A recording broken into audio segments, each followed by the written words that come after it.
Biz hozir podvaldamiz. Podvalda qum nima qilyapti deyishinglar mumkin. Bu qumning ostida nima bo'lishi mumkin? Nima bor o'zi bu qumning ostida?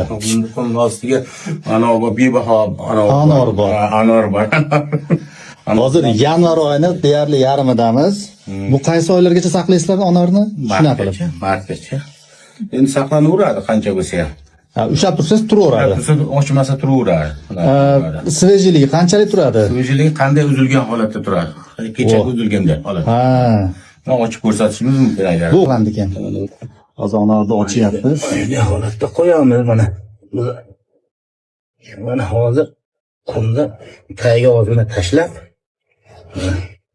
Ha. Necha qator bor hozir bu yerda? 5 qator qo'yilgan. Mana hozir. Necha oy bo'ldi uzganingizga buni? Endi mana shu oktyabr oyiga uzilgan shu. Qaralar, yangi uzilgan taqa. Xuddi shunday turadi. Mana kecha oy holatda turadi. Mana hozir. Mana kecha holatda turibdi. Qayerlargacha sotasizlar buni? Buni Rossiyaga, Yevropaga olib ketdi bu yil. Yoshim 60 ga kirdi. Aha. Ota-bobolarimizdan qolgan bizga ana shu dehqonchilikdan. Dadaz ekan, zektiz, bolalar ham ekadi hali. Bolalar ham ekadi, mana anomga ekilgan holatda turibdi.